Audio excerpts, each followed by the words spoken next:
A true mad lad. You deserve all the profits you should have. My friend, I think we could make good business. Caution your future. Welcome to the remains of the once thriving Sixth Third Bank, a promising business that would lead to one of the most well-known Hypixel disasters. Now, you may be wondering, what in the name of Marcus Alexei person happened here? In the outside world, banks can't simply shut down and run away with your money. Well, on the biggest MMO server in Minecraft, we certainly aren't in real life anymore. The rules are barely enforced, and the last time someone was banned from Skyblock was, actually not too long ago. Banks run by the community open and close, but one of their stories stands out. This banking scheme would go down in history as one of the most infamous catastrophes in gaming history.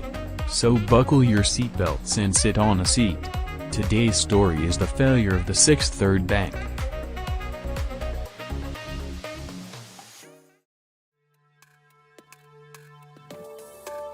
Our story takes place during winter break, 2019. And a man who physically attacks others has opened up a business on the Skyblock forums. A business by the name of the Sixth Third Bank. In the spirit of Christmas, assailant was going to offer free interest for those who signed up for his bank, in return for a starting fee to open an account. All currency would be exchanged in the form of enchanted diamonds. There were 3 business plans you could go for: Diamond, Premium, and Basic. For just 5 stacks of enchanted diamonds, you would get 12% of your bank balance per season. All you had to do was visit Assailant's Island, choose a plan, and pay the fee. Assailant also had a few tellers on his co-op to help speed up the process of opening bank accounts for his customers, and he would update progress of his flourishing business on his profile. With 55 accounts registering for the Sixth Third program by December 21st. But was it really that flourishing? Let's take a closer look at his business. One of the main relics surviving to this day is a spreadsheet containing all the bank accounts at the peak of Sixth Third Enterprises. There were 10 diamond accounts, 37 premium, and 21 basic, which gave Assailant 4,500 enchanted diamonds, worth about 5.7 million coins. On the other hand, Assailant had to pay 1.4 million coins every Skyblock season, which is equal to 30 real-life hours. Between December 21st and 23rd, 13th new people signed up, which gave an average of only 1.1 million coins in 48 hours. Basically, the bank was losing hundreds of thousands of coins every day, so the staff decided to 1.5-fold the diamond account price. It didn't work. They were now in a situation, commonly referred to as a bad situation. At that point, Assailant had 3 options. He could continue raising prices, which might turn away new customers. He could shut it all down, refund everyone, say sorry 10 times while spinning in a circle, and retire to a relatively tropical zone. Or he could close the bank, steal all the diamonds, which were worth a total of 20 million coins, and do an activity called dipping. The choice was up to Assailant. The day is still December 23, 2019, and a man who couldn't snipe the name Mushroom creates a post on the forums. It was titled, "Sixth Third Bank is a Scam." Dear fellow Skyblock players, I was scammed 1,180 enchanted diamonds in Skyblock. There was a Skyblock forum post showing a player run a bank called the Sixth Third Bank. The post is now renamed to "People Are So Gullible."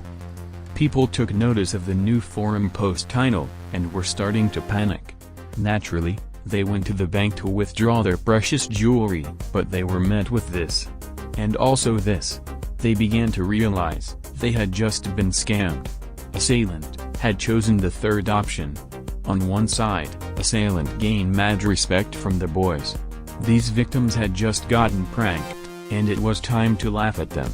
There was even one person who gave a suggestion on how he could improve his scam.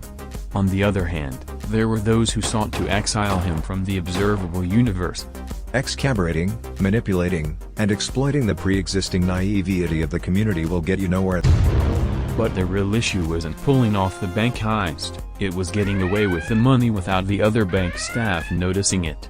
He had 2 other bank tellers, but they wanted to run an actual bank instead of scamming people. So he had to dodge them somehow. After assailant took all of the diamonds from the bank accounts while nobody was looking, he sold them on the auction house and bought some better gear for himself. He attempted to transfer the goods to his other profile, but before he could do so, he was kicked from the co-op by his tellers, who caught on to his scheme. Mission failed. God knows where the stuff assailant bought went. The 6/3 bank had collapsed, and they could not pay their members back.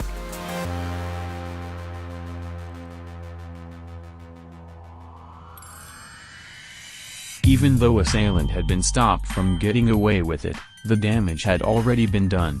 The scam was a relatively small one, but the forums and community was on fire anyways. Again. News of the event spread like a helium-4 superfluid. Most of the posts related to the scam, including the original 6/3 post, are deleted due to the forum staff being forum staff. The Wayback Machine only contained one deleted 6/3 post, and that was the one I just showed you. None of the server staff really cared about punishing the scammers, and the enchanted diamonds were gone for good. There were going to be absolutely no refunds. Just kidding. Allow me to introduce you to this guy who calls himself Automatic Killer. He had saved a spreadsheet of how many enchanted diamonds that each player lost, and he took it upon himself to set things right. Not too many coins were lost, and he thought it was realistic to refund the victims of the 6/3 bank disaster. But he couldn't do it himself. He realized that collecting donations and distributing them to the scammed people would make it look like a repeat of the 6/3 scam. So he asked the community to take a look at the spreadsheet and directly donate enchanted diamonds to those who got scammed. Basically, it was an earlier version of the scam charity. All that was left to do was wait and pray to God the community would be nice. Quite a few people made fun of the charity, saying that those who got scammed should learn their lesson by suffering in poverty. Others chipped in what they had to help the victims out, including both of the tellers that used to work at the bank. One of those tellers, named that guy named Yes, donated several stacks of enchanted diamonds to make up for his failure to stop assailant. Automatic Killer placed down some diamond indentured servants to help with the refunds. Even assailant himself showed up, wishing good luck to those who wanted to pay everyone back.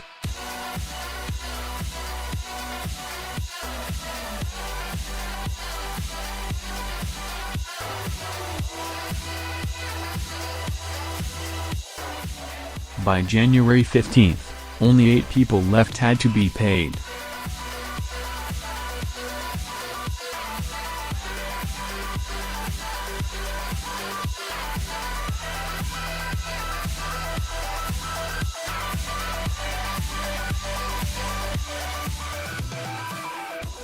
It was now February 2nd, 2020.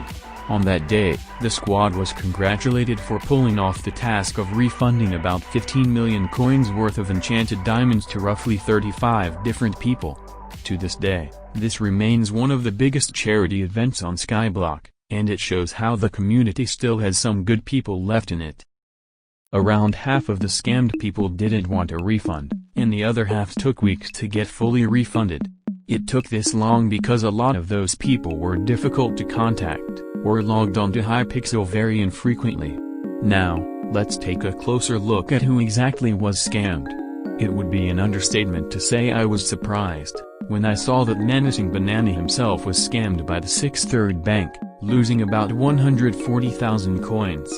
He probably doesn't even remember this happening. A few other people on this spreadsheet still play today, and one of them would go on to run a glitched item museum. Time passes so quickly. And time heals all wounds. Everyone could now put this scam behind them. But could they really leave it all behind? Because now everyone else was trying to replicate this scam in hopes for an awesome bank heist part 2. The community was familiar with the scam after assailant pulled it off, but people continued to fall for them. And it wasn't even a fake bank this time. On May 2020, a man known as 1C6 opened up his business on the forums, making a professional-looking infographic to advertise his hedge fund. Here's how it worked. You sign up for an investment plan, one of the hedge fund members takes your money, Your money is invested for you on the bazaar, and your new money is sent back to you with a percentage of the profits taken. Here are some professional-sounding positions in the team to look more professional. They even had 5 people testify that the service was reliable. The scary thing is that I don't even know if this is a scam or not, but everyone had a bad feeling about this. People called it out as another 6th bank scam, even though months had passed since the scam occurred. But others decided to give it a shot. Not even 2 weeks after it opened, the whole thing goes to shit. Drama between the staff causes figurative volcanic eruptions, with some of the staff saying 1C6 was a terrible boss, while 1C6 said that his staff was terrible. Keep in mind that this hedge fund took place during the infamous Hypixel Skyblock ban wave, and one of the staff was falsely banned for profile boosting due to all the money he was transferring, which led to 200 million coins of investment dying. Those who invested in the fund started to panic, and they wanted to see their precious coins again. Or not. There was a post explaining everything that happened. Keyword was. Attempting to visit it on the Wayback Machine will cause you to be stuck on the login page. The hedge fund would become yet another obscure banking failure, dying in just 10 days. Another hedge fund, known as Dawn Corp, would be created to rival the other hedge fund, but you probably know what will happen at this point. Nearly nobody wanted to invest in Dawn Corp, and the thread died in just 1 day. By now, banks that were run by the community had such a bad reputation, that someone thought that this loaning system was a scam, even though the owner was the one giving people free money. This goes to show just how much the members of the community mistrusted each other, in an age of scamming and false bans. So where is Assailant now? On the 28th of May, he was banned for a year, for exploiting a dupe. 1C6, Shadow Slam and a guy named Yes still play to this day. The bank island is somehow still open, and if you want to see this historical location, I guess you can just visit it. The moral of the story is, don't open a freaking bank. And don't run any businesses with random strangers. And there is no telling what will happen next on this massive server. Now, you may be saying out loud at your screen, oh my god. I go by lots of names is glorifying scamming and now everyone will scam to make it into an I go by lots of names video. This will probably be the last scam documentary I will make, and I will see what documentary I want to make next. Meanwhile, you can always check out these other cool videos. And as always, thanks for watching.